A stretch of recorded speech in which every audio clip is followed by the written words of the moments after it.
What's up, Black Love fam and first time fam? Welcome to another edition of Man to Man, a part of the Black Love Podcast Network. I'm David Wazicki, General Manager of Black Love, and today I am very fortunate to have the chance to talk to someone I've been following for a while and was very fortunate enough to run into his wife at a Whole Foods locally out here in LA. We'll get to that in a second, but I do want to give you some background. He is the author of the USA Today national bestseller, Eat Smarter, the international bestseller, Sleep Smarter. He's also the creator of the Model Health Show, featured as the #1 health podcast in the US with millions of downloads per year, probably per month after this one. He's also the co-founder of Advanced Integrative Health Alliance, and I'm sure we'll dive into all of that. But for now, let's get to the man, the myth, the living legend, Shawn Stevenson. Thank you so much, man. It's a really an honor to be here. And listen, that story with you intersected with my wife, as I was sharing with you, it's a magical moment, great synchronicity, and I'm just honored to be here with you. Yeah, likewise. Look, I'm a big fan of synchronicity. That's probably another conversation to have, whether online or offline. But yeah, I think it was beautiful how it came together with that, again, chance fortuitous meeting. And here we are. So I want to jump in. And I usually love, because this is called Man to Man, and it's, wellness from a male perspective. I like to jump in with an icebreaker that is near and dear to me, and it's something that's kind of changing right now in our landscape, and that's essentially masculinity. What does that mean to you? Wow. Yeah, that term in and of itself, just like everything, is always evolving. You know, I was just walking with my youngest son. He's 9 years old, and he was like, "Dad, there is no such thing as left or right." And then I was like, okay, where is this going? Then he made me stop walking. He put his hand gently on my torso. He's like, "Dad, check this out." So he showed his left and right. Then he turned around the other way and said, "Now this is left and right. It's always different. It doesn't exist." And I said that it's all about perspective, right? It's not that it doesn't exist. It can be both. It can not exist at all, or it can be ever existent. And it just depends on your perspective and where you are right now, because that left and right is going to change. So a term like masculinity, it is so complex and also so simple, but it's also ever evolving. Today, I really feel that masculinity, some of those qualities that we can kind of pinpoint within that framework of what masculinity is. Again, these are all social constructs too. You know, we're trying to label a certain set of qualities, would be strength, would be persistence and endurance, would be in both. And also I've got to say the caveat that both women and men carry what we would consider masculine traits and feminine traits. Thank you. You know, so we've got to make that clear as well. But also, I subscribe right now. I really feel that there's a part of it that's kind of a warrior spirit, you know, to be able, and what that means is it's not necessarily you're trying to fight against something or to take somebody's life or anything like that, but the willingness to stand for something, the willingness to fight, even if it's for other people. Like for me, I'm fighting for humanity, you know, so I'm not fighting against other people per se. I might be fighting for somebody who doesn't even care that I'm fighting for them. You know, it's just that idea, that modality, that framework that I'm fighting for humanity. I think another thing would be, and this is for me personally right now, within that warrior spirit and masculinity, is patience. You know, so knowing when to strike, knowing when to leverage that aggression, and also maintaining that homeostasis of peace. You know, that's really fit into the masculinity framework for me as well. So it's a big topic, but I hope that I colored that a little bit. Oh, absolutely. No wrong answers. I've yet to hear the same answer twice. So I appreciate that. For me, one thing you pointed out was that both men and women carry that masculinity. For me, I like to say in all of us, there's a masculine energy, there's a feminine energy, and depending on what you need to approach, whether it is, like you're saying, I mean, you're doing it for humanity, which is huge. And we're going to dig into that in a second, what that fight is. And I love it. And I'm there for you. I'm one of those soldiers on a battlefield supporting it. So definitely want to dig into that in a hot second. But I think it's all in the approach. And to your point, it is an evolution. It is ongoing. And I think when both men, women, however you want to label yourself, start realizing those energies that you can tap into and the power that lies within each of those, that's where the secret sauce is. I feel that. Yeah. So, yeah. All right. This big fight for humanity. So you started, I think before we go into the fight that you're fighting present day, I think we should kind of go back into how this fight began, because I didn't even know this existed. And furthermore, I didn't know this existed for somebody that was in their 20s, that you were diagnosed, I believe at the age of 20, with degenerative disc disease. And I feel like that may be a jumping off point here. I'll let you, of course, tell your own story, but I think that's the jumping off point to get on this journey towards this fight for humanity and wellness and well-being for all of us. Yeah, you just said it. It's a big thing for me to even say something like that. I've never said that before, but it's in my psyche about me fighting for humanity. But this is coming from a place that for the majority of my life, when I was, younger, prior to that age of 20, when all of this stuff started to break down, I was the opposite. I was very selfish. I was very self-centered. Let me put it like that. And I didn't want to be that way. I mean, I loved my family. I wanted to protect my little brother, my little sister. I love and honor my grandmother and my grandfather. But I come from a very volatile environment. And I just did this yesterday. I just thought about it. Like the majority of my years on planet Earth, I lived in Ferguson, Missouri / Ferguson, Florissant. We moved to the good part of Ferguson. Yeah. So just being there front and center for, just all the things that come along with that. I got to witness things firsthand about the reality of living in these conditions. But what's not talked about is how many wonderful people are there. But we're just inundated with this, really, it's oppression. We don't know what health looks like. There wasn't a damn Whole Foods by me. Here in LA now, like you could literally throw a rock and hit a Whole Foods. There was one Whole Foods in all of St. Louis, period. But it damn sure wasn't close to me. I didn't know what that was. I didn't know what I didn't know what that meant. There was no gyms in my area. There was no yoga studio. I was in college at the time. I went to the University of Missouri, St. Louis, which wasn't too far from Ferguson. But it just, even the campus, it didn't look like it belonged in the neighborhood. It's just like it just didn't fit in until you cross the street and things got nicer, and it's just like this in most, places across the country. The haves and have-nots are so close to each other. And for me, it's really all about exposure. So the reason that I was so self-centered, it was a protective mechanism. Really, I was in situations where I could have lost my life so many times. It's just, there's some grace there for me to be here today. And also, my mother being in the environment that I was in, she wanted me to be tough, and so at the age of 4, I'm talking my earliest memories is, the little kid next door. We kept getting little kid scuffles. I was 4. He was like 6 years old. Alfonso, shout out to Alfonso if you're listening. Alfonso. And we kept getting into it, but my mother and his caretaker, I don't remember who the two people were that he had with him. Might have been his mother and aunt or uncle or something.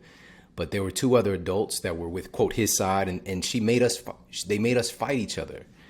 And wow. I'm just a baby. I'm a 4-year-old baby, man, and within 5 seconds of this commence, I remember very clearly feeling like, I don't want to do this. Why is she making me do this?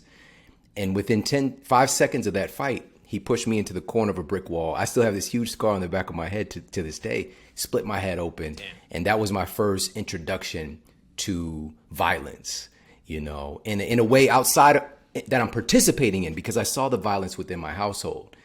family members Sure. fighting, Sure. that whole thing.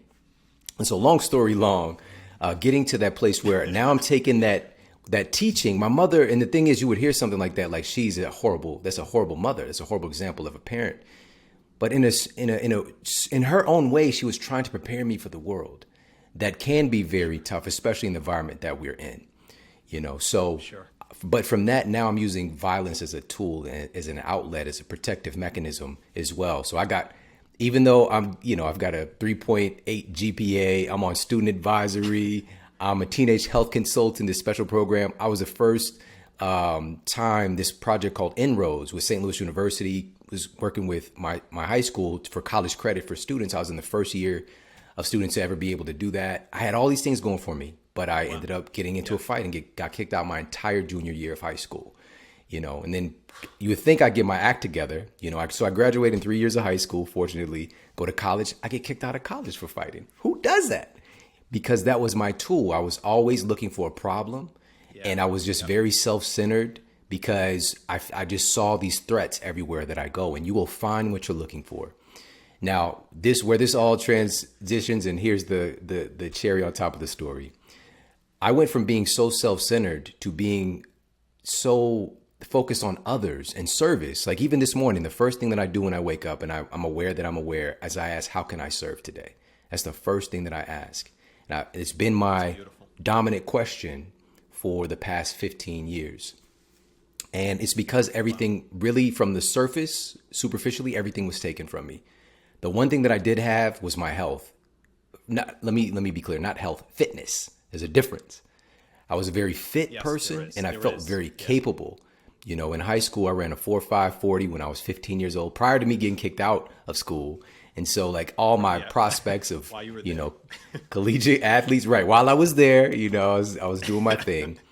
But I use that as like, that's my one identity that I have is I'm capable. I could fight if it comes down to it. I could fight. I could survive. These are the things that my mother taught me. But now that's taken away and I feel like a complete victim. My identity is shattered. I have advanced arthritis of my spine when I'm just a kid. I'm 20 years old. And the physician is telling me that this is incurable. There's nothing you can do about this. I asked him, does this have anything to do with what I'm eating? Because I did have a nutritional science class at that point, but I thought I had to do with fitness. So maybe that's where the question came from. I don't know. But he looked me dead in my eyes and he said that this has nothing to do with what you're eating. But then he proceeded to write me a prescription to eat some pills, right? This has nothing to do with what you're putting in your mouth, but go ahead and put these pills in your mouth. And he was writing my future by telling me that this is incurable and I'm going to be in pain for the rest of my life. And so here's the end of the story is, 2 years went by, devastating, absolute like crushing pain every day. I can't sleep at night. Every hour or so I'm waking up, pain is waking me up. I'm on all these medications. I'm gaining a lot of weight at this point. My fitness was gone, so now not only am I, in pain, but now I'm gaining a lot of additional weight, which is making me even more sedentary, making me feel even worse. And I stopped really identifying, not even recognizing who I was seeing in the mirror. But all of that changed, and we can dig into this more. After 2 years of suffering and outsourcing my belief about what's possible for me to other people, because I saw all these other physicians looking for somebody to help me. And that was my dominant question at the time. Why won't somebody help me? Why me? Why did this happen to me? And your mind is always going to find the answer to those questions. So after I saw the last physician, my question changed. And I finally asked after 2 years, what can I do to get better? What can I do personally to feel better? What can I do to get healthy? And it changed my life because the solutions that were always there, they were always present, but I wasn't tuned into them because I was so focused on how bad things were. Right. Crazy.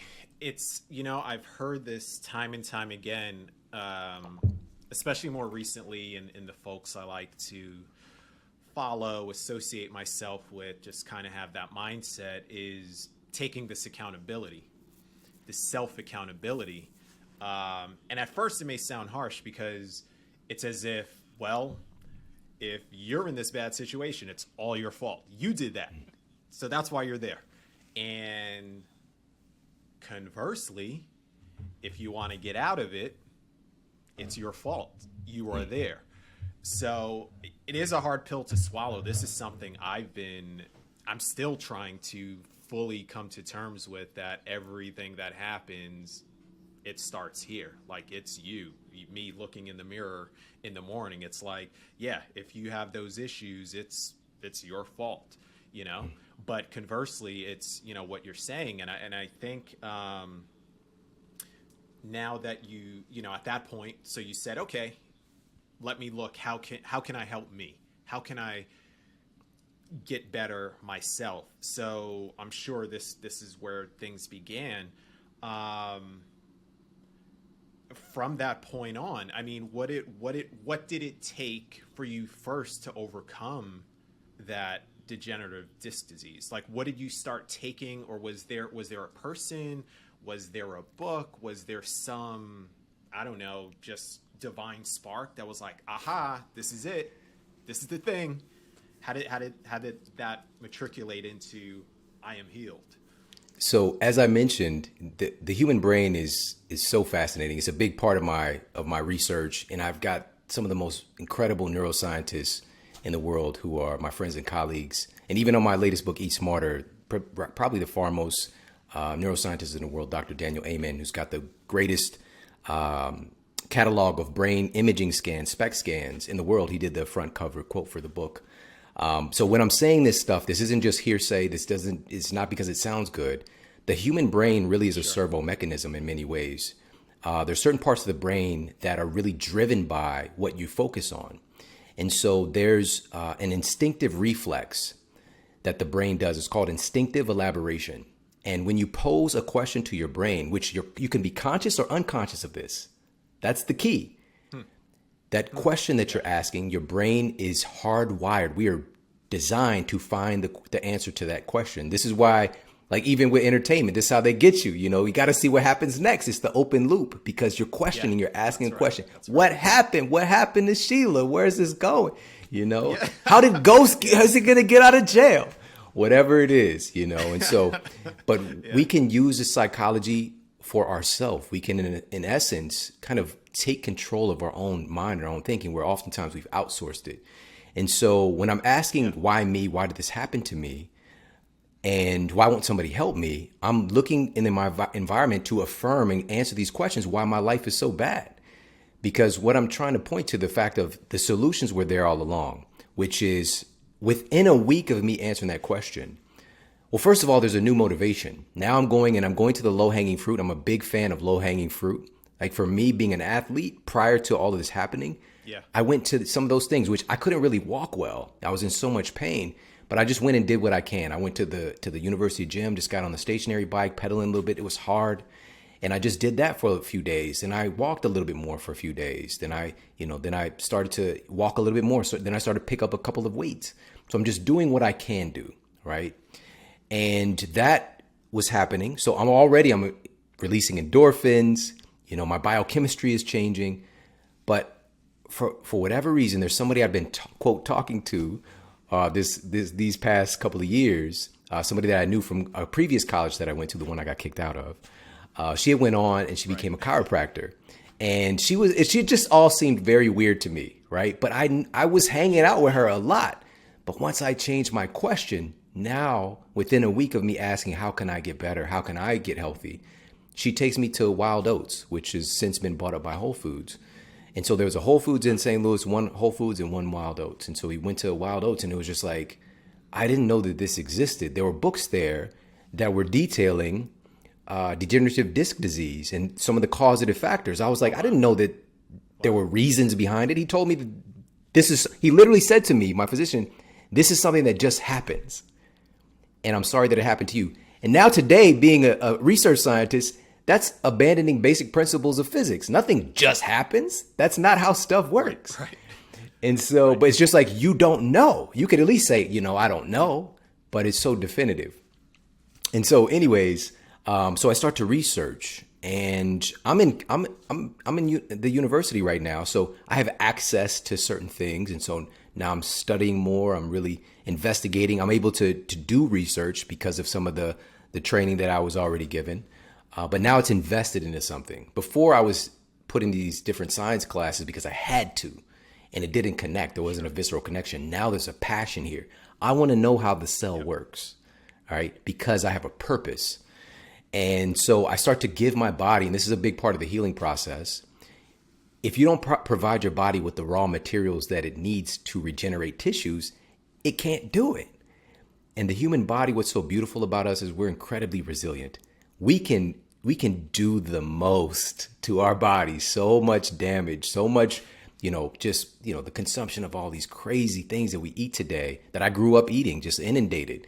My mother, she would send me across the street to get, it started off with a big gulp, then it was super big gulp, then the double big gulp came out where the cups were too big to just have a dispenser. You had to fold that mess up yourself in the store, do arts and crafts, and then fill the soda up. And so she's taken in that a 20-ounce Coca-Cola, for example, is going to be somewhere in the ballpark of about 16 teaspoons of sugar. All right, that's 1, 2, 3, 4, 5, 6. We're not even halfway there yet. I can keep going. That's a lot of sugar. Right. She's absolutely. She's tripling that amount with her, double big gulp, and just wondering what is that doing to our physiology. So we can, and she's still alive today and kicking. All right, she's still here, and our bodies are very resilient at adapting. But if you don't give it the raw materials, it's going to do a patchwork job. And so I found out that okay, what are my discs made of? It's another dominant question. The intravertebral disc in my bone density was very low. What are they made of? All I knew about was calcium from marketing. This very basic rudimentary, and it's BS, by the way. It's just a very primitive thinking that's just one thing. There was like 20 other major compounds that help to regenerate and create new tissue, create new bone. Sulfur-bearing amino acids, silica, I can go on and on and on, vitamin D. I wasn't getting any of that stuff on my Ferguson, Missouri drive-through diet that I was on. I was deficient in all those things, and also flooding my cells with very, very low quality materials for my body to build itself. So I basically started to add in some of the compounds that my body needed, and I got better. Man, I got better so fast. So that plus the movement practices, because exercise, we think it's about looking good and being fit. That's a side effect. Exercise is something our genes expect us to do.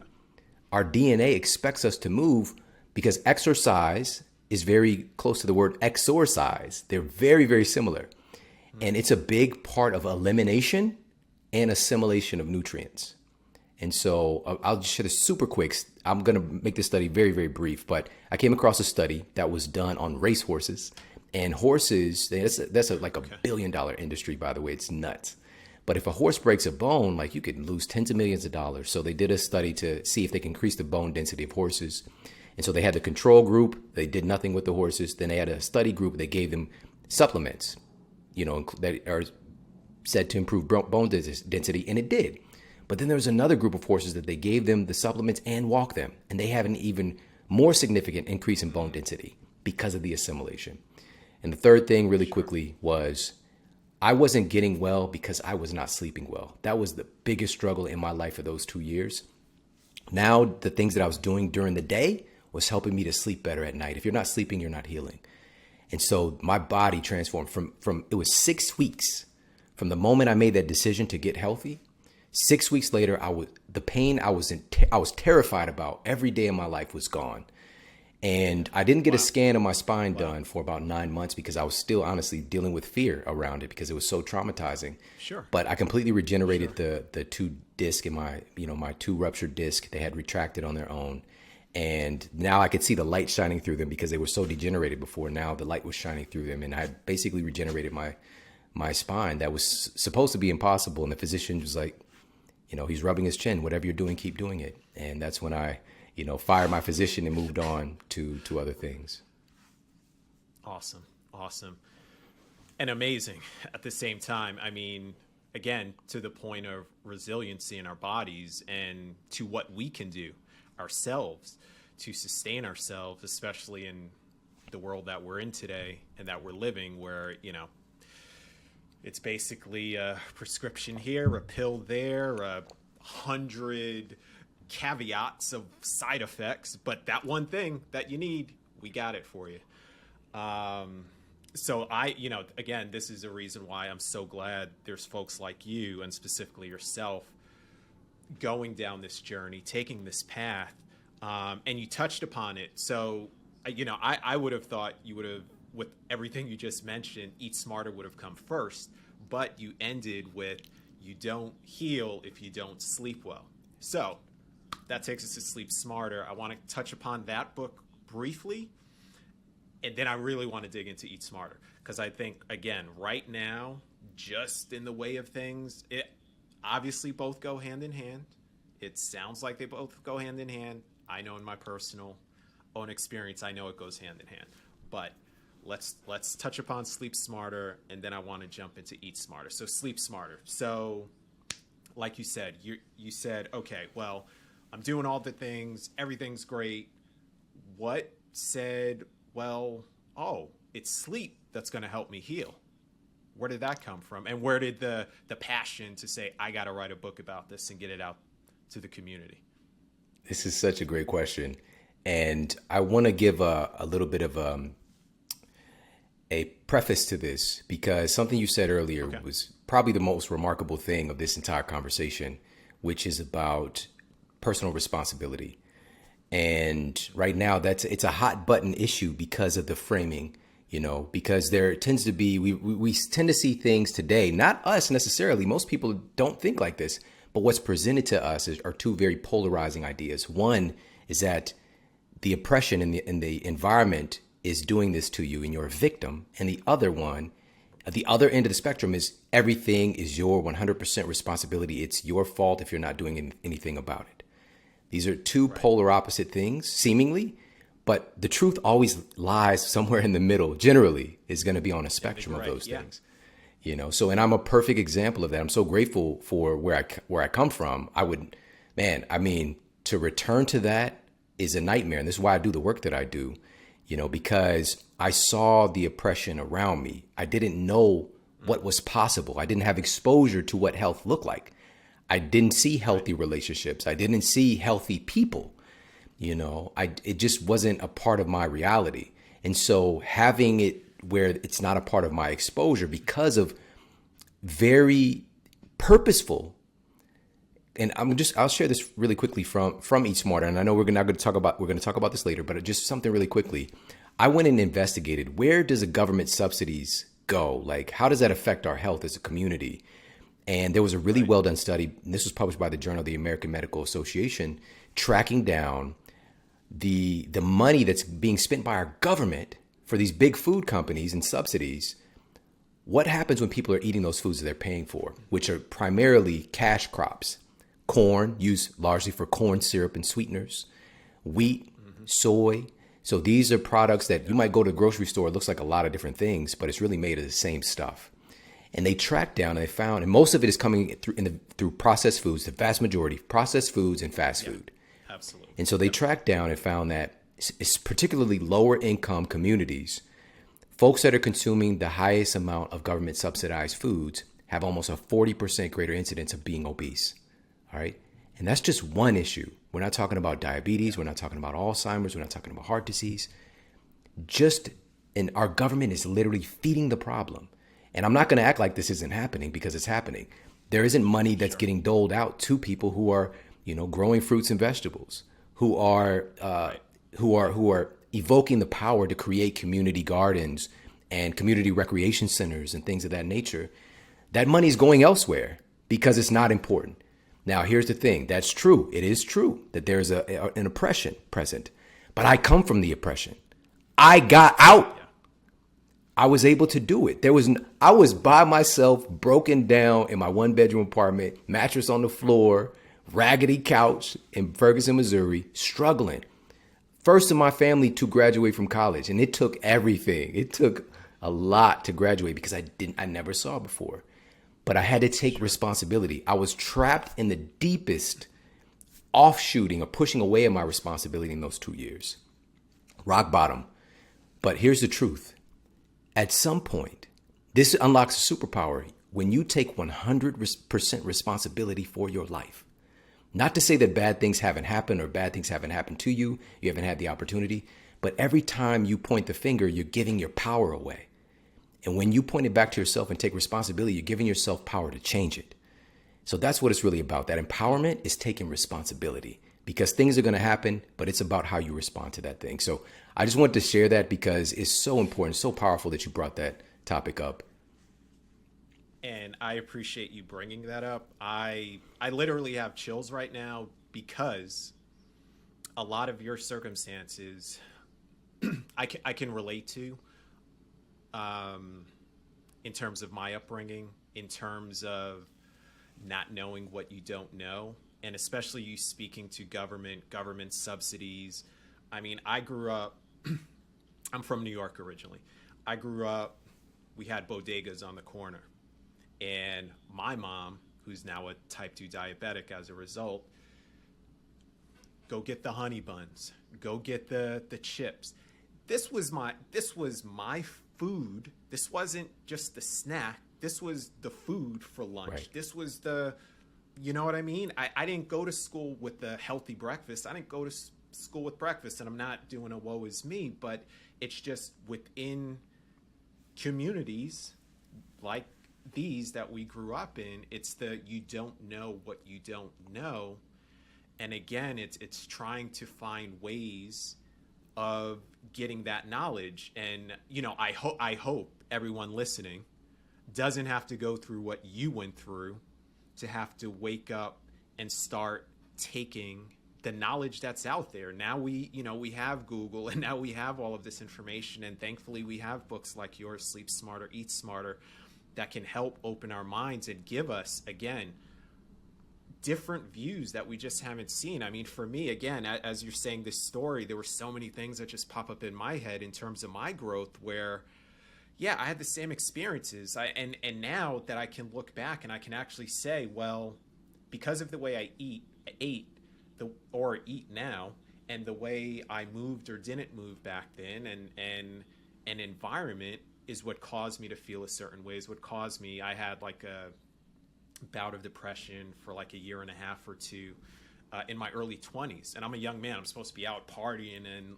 living the life and just getting after it, right? But similar to you, it's like you have these challenges. You don't know what you don't know. And then one day it's a fortuitous situation that says, Shawn, wake up. David, wake up. Yeah. And it's there in front of you if you can see it. And I think now, especially, again, with folks like yourselves, the internet, social media, if we use these things for the right things, we can gain so much more. And again, this vessel, this physical being and vessel of ours, mind, body, soul, that culminates all of it. It's so important to be able to do the work that you're doing, to be able to just get on with it, whether you're a husband, whether you're a father, whether you're just dating somebody, where you're friends with somebody, where you're a coworker, all of that. Like, it all comes back to the things that you're talking about. And I think, again, it's this interview is about you, so I'm gonna zip it. This is powerful, absolutely powerful. And what you're doing now, even in that sharing, you're paying it forward. And that's what, when I mentioned to quote, make it out, it's really just rising above the perceived circumstances so that we can now uplift and share this with other people, and that's what it's really all about. So your story matters so much because I can go in there with you visually and I'm like, oh yeah, my honey, I had the 2 for 99 cent honey buns. Like that's a meal. You know what I mean? Icing. Yeah. Box of macaroni and cheese is a meal, So these are the circumstances. These are very abnormal. Humans have never subsisted on these types of foods in our evolution. This is it's so strange. And now we're understanding what it does to our genetic expression, these epigenetic controllers. And so a big epigenetic controller is our sleep, to pivot back to it. And the reason I'm a nutritionist, so after I graduate, as a strength and conditioning coach while I was in school, because I just wanted to find a way to serve low-hanging fruit. A lot of the professors at the university were my clients, the faculty, a lot of students. Wow. A big portion of my students, funny enough, and I didn't think about this till many years later, were medical students and people in nursing programs, and also people who already graduated and they're already working in the field. They were they were struggling more than anybody, more than the general population, because the culture basically gives them incentive to destroy their own health, to be sleep deprived, to eat poorly, Yeah. and to be excessively stressed. And our systems don't even take care of the people who are entrusted with taking care of us, and I addressed that in Eat Smart as well. But so I went from that to opening my clinical practice and working alongside some wonderful physicians over the years as well. But and to be real with you, and I don't share this very often, oftentimes they would send me their toughest cases, because they weren't and oftentimes the reason I was connected to many of these physicians, I was helping them with their health as well, because they weren't trained on what health really is. They're often taught, pharmacology. And when I initially went to college, I went pre-med, but I got out of that, prior to my health going down the hill, and switched over to marketing, which is a whole other story. And then I switched back to health and biology and, nutritional science later on. But I got to see, we're taught pharmacology. It's such a focus on disease. It's not a focus on health. Right. That's not what it's about. And so in my clinical practice, I saw I could share so many stories of the incredible things that we saw as far as, type 2 diabetes, folks coming in on metformin and insulin and being able to normalize their blood sugar without medication. We were probably right around 79%, 80% success rate. But there was a time when we couldn't really even talk about that wasn't even a thing. But what I would do is just basically take the patients that were coming in and just teach them how their biology works. I literally had like these diagrams, and I would teach them about how their pancreas works and the beta cells and alpha cells, and walk them through, but in a way that was colorful, that made sense. And so they felt like, it didn't just happen to me. Like, that's how the process works. This is how blood sugar works. Nobody took the time to teach them about what was happening in their body. So we saw all these incredible things happen, all these incredible transformations, but there was always a percentage of people who didn't get the results with food and lifestyle changes around movement, things like that. And eventually I got face to face. It took about 5 years for me to stop and be like, what is going on here? Because we have a tendency to think people are lying. They're not trying hard enough. That's one of the fatal flaws of this industry as well. And the reality is, oftentimes people that are struggling to get the results others are getting, they're oftentimes they're trying harder than other folks in different domains, but they get into a state of learned helplessness. But I finally started asking people about their sleep, and I could not believe what people were telling me, because my sleep was good now. So you don't think about it. That's when you know something's going well, is you don't think about it. It's just like on automatic. Yep. And so they're telling me these stories, like they're waking up, they're sleeping 4 hours a night, or they're waking up every 2 hours, or whatever the case might be. And I know in my experience at that time and playing at a high level and seeing results, I picked up a few things. One thing is, people want change, but they generally don't want to change that much. Okay. They want change, but they don't want to change that much, because we're comfortable with who we are and how we do things. And that's just the reality of the situation. We can talk about the psychology of why that is if we have time. But anyway, so what I did was I was looking for some clinically proven methods for folks that they can implement without having to turn their life upside down to improve their sleep quality. All right. And so in Sleep Smarter, there's 21 clinically proven strategies, all backed by science. And some of those were some of the original things that I implemented with these patients many, many years ago, before sleep was a popular conversation. And so when people implemented these things, finally the weight came off, their blood sugar normalized. For other folks, their blood pressure normalized. For other folks, their anxiety improved, their depression, whatever the case might be. It is incredible what we started to see. It's just like things went to an entirely new level. And I was just like, I gotta tell people about this, like, because I was still working in a one-on-one context, where I was like, invited to some speaking events, things like that. But I just started my podcast as well. So I did some classes on this. It was a 3-part series. Only time in the history of my show, 500 episodes, only time I did a 3-part series, and it was on sleep. And it just, although maybe we had done 50 shows at that point, but it was the top most downloaded episodes. And I was like, this is something. So, that ended up turning into a book. Yeah. And that ended up turning into, I self-published it first, and it got picked up by a major publisher. Actually, it was 11 publishers vying for the book, trying to, get me on their squad, which is crazy. Again, coming from where I come from, to these publishers battling it out, to get the rights, but, so that became an international bestseller. It's translated in like 20 different languages now. And and I want to share this with everybody here. I really, really want everybody to get this. That's the power of an idea. I'm the least likely for this stuff to happen where I come from, for people in Japan to be going to the library and seeing my book there. That's the power of an idea. Right. And this is how powerful we are. This is how powerful we are. Because what happened was it changed the culture. It literally changed the culture. Sleep wellness books, publishers, agents, they were trying to talk me out of it because it had never done well before. There was never a book on, and they got the top guys. And then some of these guys are my friends. They put books out on sleep wellness and it never took off, not even remotely close. And we sold hundreds of thousands of copies. And it's number one, it's the power of an idea. And number two, it's the power of being who you are, being yourself. Because also, I'm not like those guys. I'm showing up and making science cool because I'm a cool person. I'm a real person. I'm not here to play games and pretend like I'm something that I'm not. And so people are going to identify with that for the most part. The majority of people are. But of course, there's going to be detractors, going to be people who don't feel that. They want you to, be buttoned up to the top button, and disseminating the information a certain way. I'm not for those people. I'm for the people. Sure. And so bringing my articulation and my experience, because I work with real people in real world situations and I help them to get well. I help them to get themselves well. That's the key. And so taking that and putting it in a way that makes sense, because sleep, that's not a sexy topic for most people. It's just not. It's a weird thing. It's like, can seem boring, Right. But making that sexy, making it attractive, making it fun, making it so that it's palatable and people can digest it, making it so that it's actionable. Like I can do that. That makes sense. And that's a big reason why that took off. And then since then, many books have come after, that have been successful in the sleep domain. But me coming from where I come from, I opened the door for that based on an idea and taking action on that. Yeah. Amazing. Powerful. And I'm glad it's out there. And I'm glad it's been doing and continues to do what it's doing.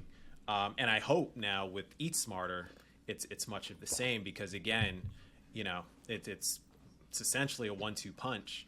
There are a few jabs in there like movement and getting that sunshine, that natural vitamin D and a few other things. But yeah, sleep. And now here comes the hook with Eat Smarter.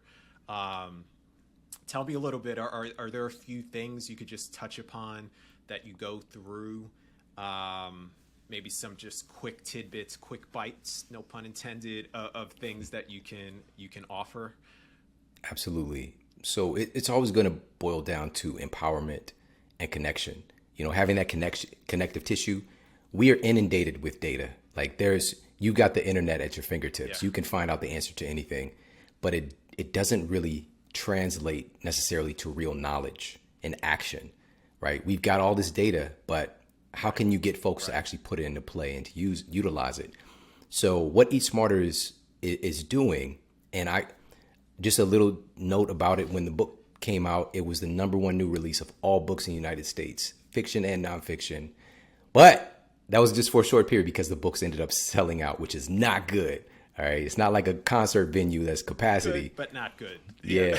Yeah. It was, all the pipeline issues, in this age of, pandemic circumstances, it's just a pipeline issues with distribution, that kind of stuff. But to see it take off like that was an affirmation for me because I know, again, people want to be healthy. I've never met one person that wants to be unhealthy. Maybe they've talked themselves, again, learned helplessness. Maybe they believe that it's too hard. It's not for them. They're not enough, whatever the case might be. But I've never met one person who doesn't want to be healthy. Right. And so striking that chord, what I'm doing with Eat Smarter is for the first time in book form. Let me be clear about this. In popular mainstream distribution book form, taking people behind the scenes and actually teaching them how their metabolism works. Right. So how does fat loss work? How does weight loss work? All right. We know about the whole that you cut your calories, this and that. But how does fat loss work? Where does fat go?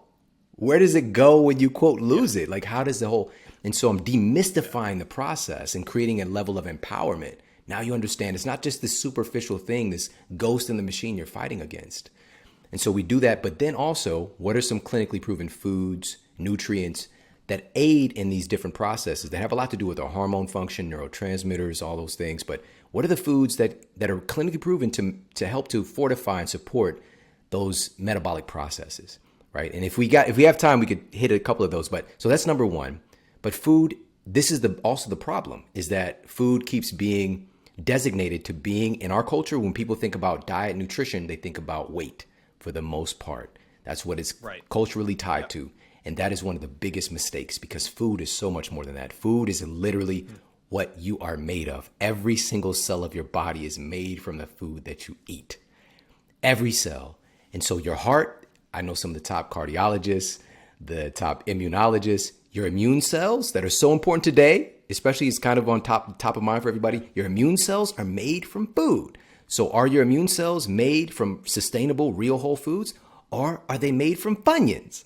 You know, because you get to pick. And chances are the Funyun immune cells are not going to hold up very well against a viral infection or bacterial infection, whatever the case might be. Right. You're making your cells out of these foods, and you get to choose. Your heart, same thing.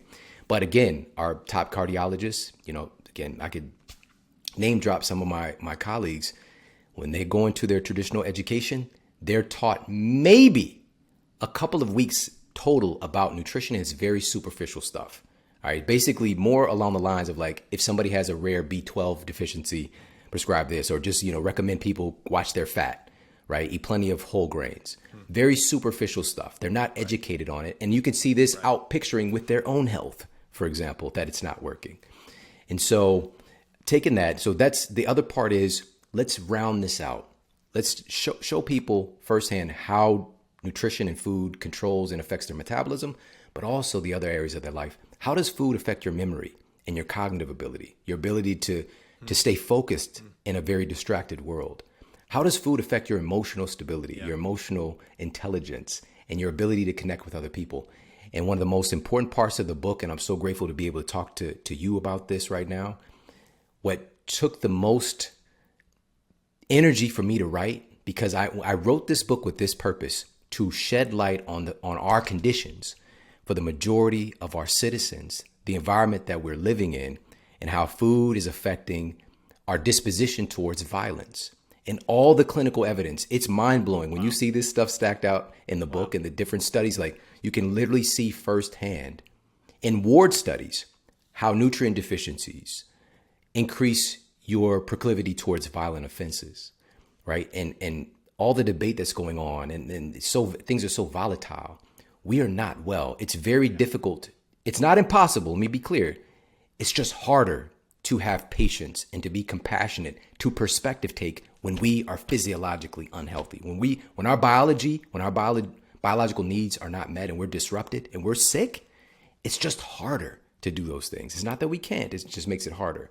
So shedding light on that, and also a big part of the book too is like in Eat Smart, I really drill in on all the clinically proven evidence on how certain foods control and influence your sleep quality as well, because there's certain good sleep nutrients, because sleep doesn't just happen.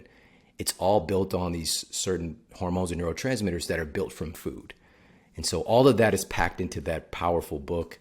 And, you know, I'm so grateful. It took a lot of time, a lot of years to create it all, but very, very proud of it. I'm sure. Digging in as we speak. So once I complete the book, we need to do a follow-up, because there is a lot there. There's a lot, and you just even highlighted it just doing this overview right now. Thank you for that. But so many things that are connected. I mean, you know, it almost sounds like, I mean, I don't want to say 100%, but damn near. It sounds like 90-ish, and then throw in some movement, and you know that there it is, you know, that's affecting every dynamic, like you said, from mood. And I know it firsthand, like I mentioned a little bit earlier, I kind of touched upon, it affects your mood. It affects how you move through life day to day. It affects, how you're going out in the world, how you're carrying this body of yours out into the world, and how you're engaging with the world. So, it's important. And just as Sleep Smarter was powerful, Eat Smarter right now, I'm getting smarter and more powerful with every page that I'm reading. So like I said, I'm honest here that I'm not completely done with the book yet as we record this, but when I do finish it and complete it, and I have some more level of understanding, I don't know if I'll ever get to a Shawn model Stevenson level of understanding, but as I get to it, I want to have the follow-up because I do want to dig into this deeper. And I think from our community specifically, these are just, it's getting better, but I think it's just so foreign still. I think just even the notion, like you said, you know, and side note, you do make sleep and eating and science sexy or fun or however you're approaching it, because like you said, you speak from the heart. And I think that's the realest way to come anyway. If you're speaking from the heart and you have this knowledge and you can convey it to those who are willing to listen, game changer. And I think that's why you've been changing the game so far. And it's fascinating. It's also entertaining going for the ride with all of this knowledge from your humorous perspective at times on approaching these things. So I think it's a beautiful combination. I'm loving all of it.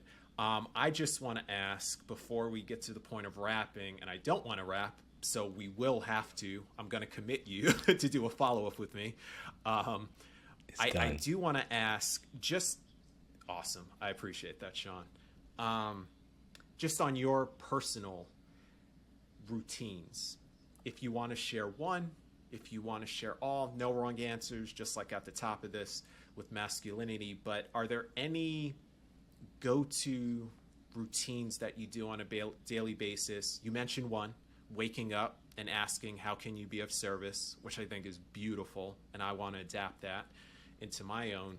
But are there any others, whether it's movement, whether it's from a spiritual perspective, body perspective, where you're like, these are the things Shawn Stevenson does every morning or daily that just gets me right, gets me primed for the day, mindset, overall well-being, etc.? Oh, yeah. So this is a fantastic question. And for me, it's really low-hanging fruit.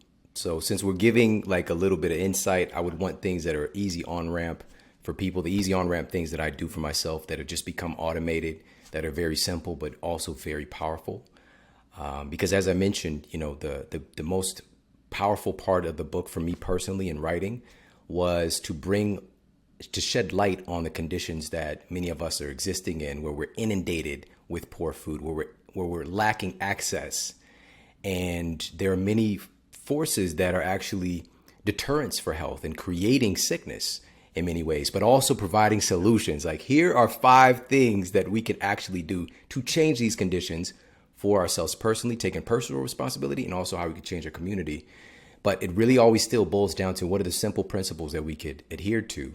And I'll just share with you today what I did, because I do this every day, but I'm going to share a little insight that I just started doing, actually adding this in very recently to take this to another level. And it's another simple tweak, though. Okay. So the most foundational aspect of human health from a nutritional standpoint, unfortunately, it's very often overlooked. And it's something so simple. We're taught in my university classes even this dogma about these 3 macronutrients. We have 3 macronutrients: fats, carbohydrates, and proteins. And that's the end of the story. But it's not the end of the story. There are 2 other major macronutrients. One of them is alcohol. A lot of folks know about that one.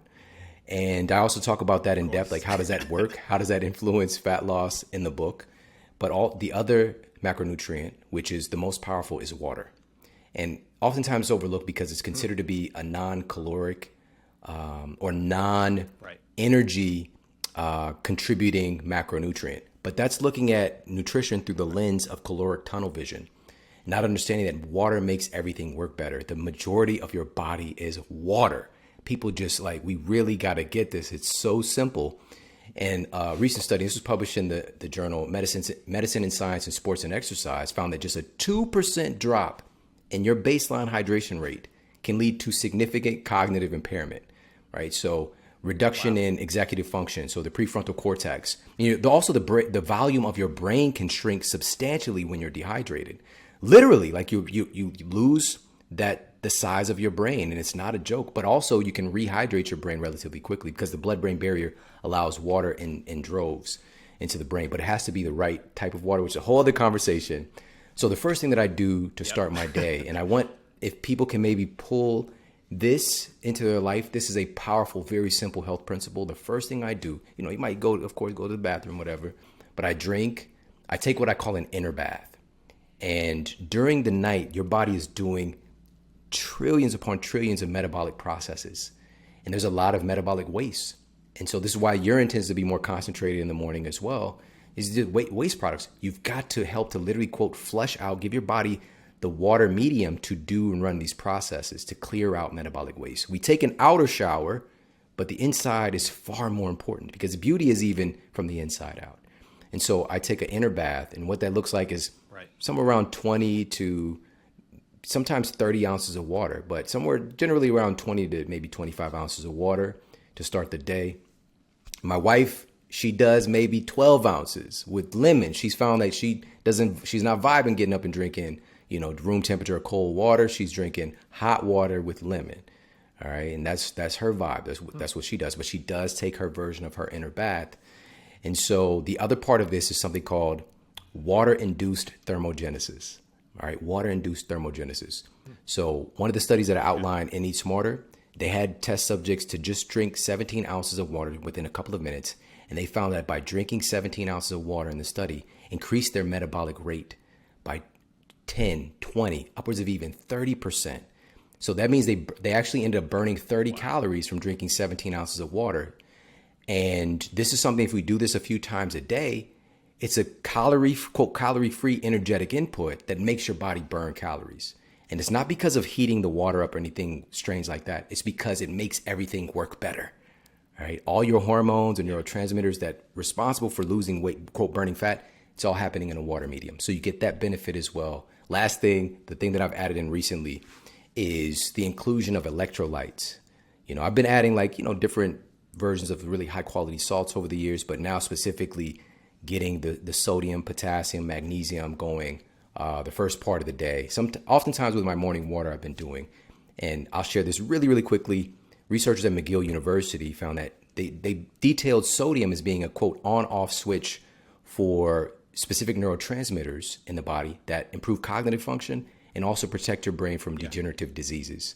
And so sodium is another thing that's very controversial, but this is because most sodium primarily comes from processed foods in our culture, like 70, 80% of the sodium we're taking in.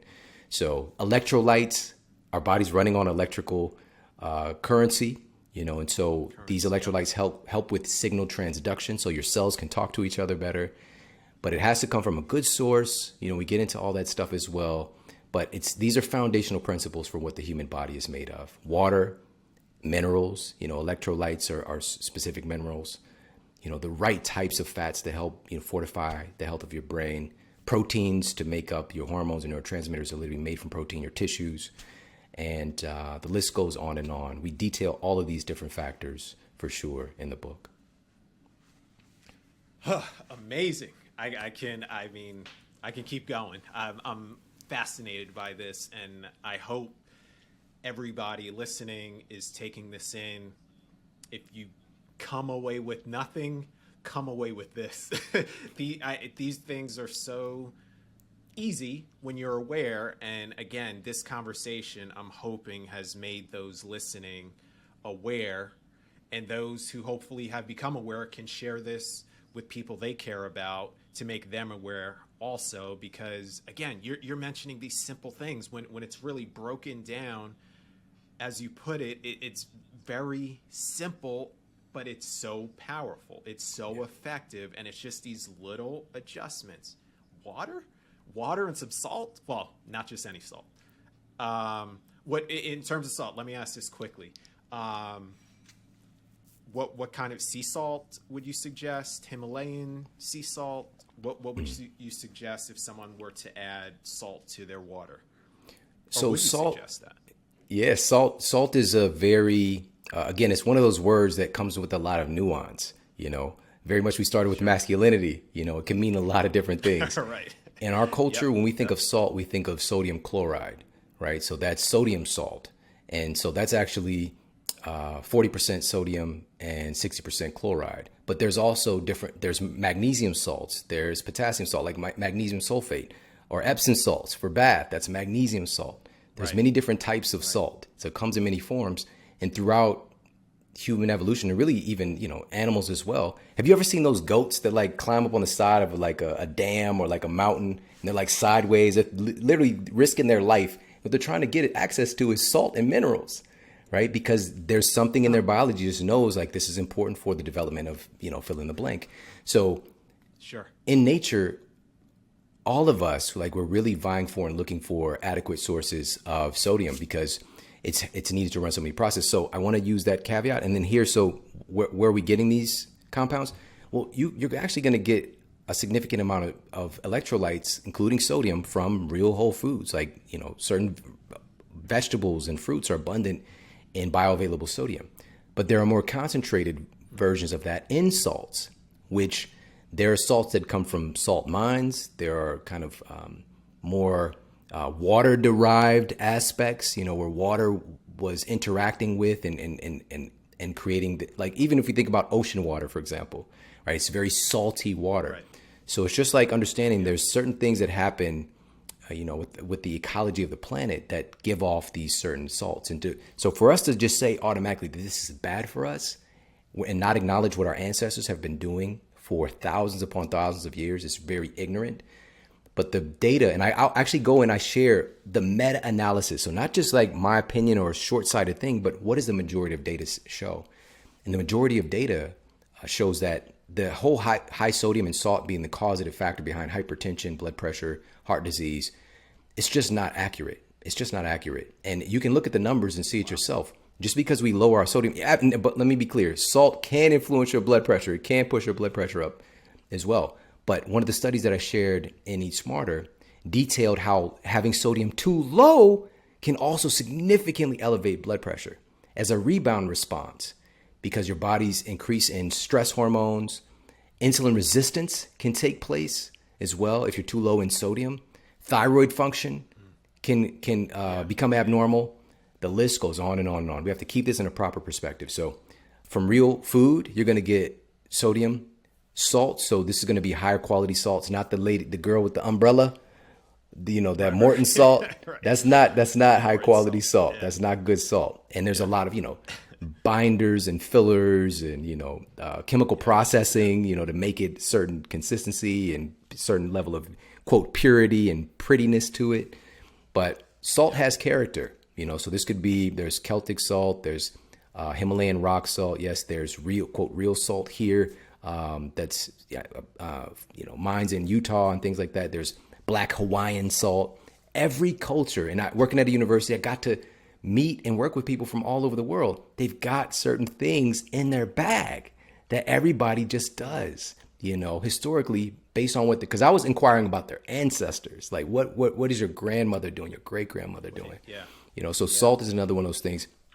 Very diverse. Then we have electrolyte products that are derived from these different salts as well that are very, concentrated versions, might have certain combinations of formulas, but you got to be careful because marketers screw this stuff up.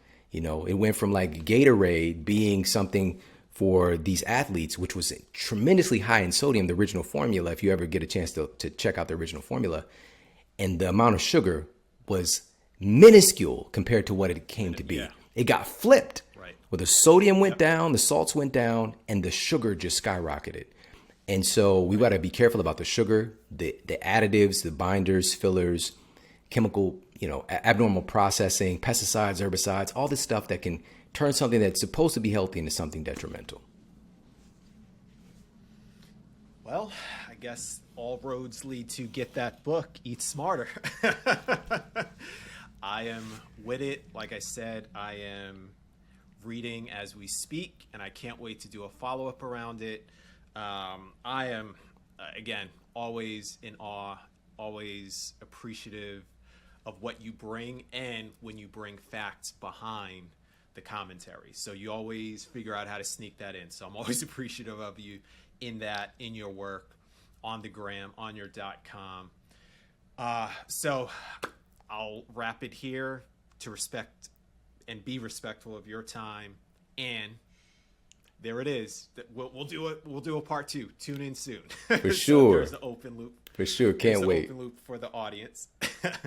But is there anything else before we wrap that you want to share with the audience that you may have coming up? Is it, eat smarter all day? Is there anything else that we should be aware of? Yeah, this community is so important, and it's really up to us to be empowered, and we can't wait around any longer for someone outside of ourselves to come and fix our issues in our communities. It's really up to us.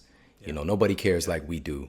And so, but it really starts with, for me, the number one thing is being the example, be the model, let your life be the example and the template for others to follow. And then we can just keep taking it bigger steps and bigger steps from there. Because once you start feeling good, I mean, you just tap into an exceeding levels of power and empowerment to change the lives of others, to be of service. So that's right. I'm just really grateful to be here with you. And, I just really want to reiterate how important this community is. And as far as Eat Smarter, you can pick it up anywhere books are sold: Amazon, Barnes & Noble, Target stores. We got a national campaign with Target stores. It's very rare that a big idea food book gets the placement that we did. We had it's like a console, outside of the aisle feature when the book first came out for a few months, and the book just really took off. Okay. And it was at every Target store across the country. And listen, I worked at Target when I was, when I was in high school, my senior year, when I was, trying to graduate with my class because I got kicked out the year before. I was working my behind off at Target, just to help out around the house and just, trying to, do the thing, man, and so to have my book there today is really, again, just speaks to the power of an idea. But so it's also, it did so well that we've got 2 more Target campaigns. One of them's going right now, so you can pick it up at Target stores. And I just want to share too, with Target, a lot of folks, this is getting access to people who usually don't even see books like this or content like this and exposure like this. So we need to let Target know. And the funny thing is, I'm like, Target, why would they choose my book for this campaign? Because I'm kind of exposing some of the stuff that they're, promoting to the people. But it was some higher up at Target. They was like, hey, this book is fantastic. And so, but giving exposure, and we've got to let these companies know this is the kind of information that we want, and to demand more of it. And we do that by voting, with our dollar and with our actions. So, and of course, the Model Health Show is my podcast, as you mentioned at the beginning, which is crazy to be able to say this. It's been the #1 health podcast many, many times the past few years that we've been doing the show. And really, we do master classes, as you know, on every health subject that you can imagine, so people walk away. All you got to do is click play, take this adventure with me, and by the end of it, you're going to be empowered in whatever health aspect that is. I do master classes with myself, and I bring on the very best people in their respective fields in the world for the audience over there. So you can check out the Model Health podcast as well. Yeah, and I can vouch for all of that because I am an avid listener. Shawn, again, I appreciate you. I thank you so much.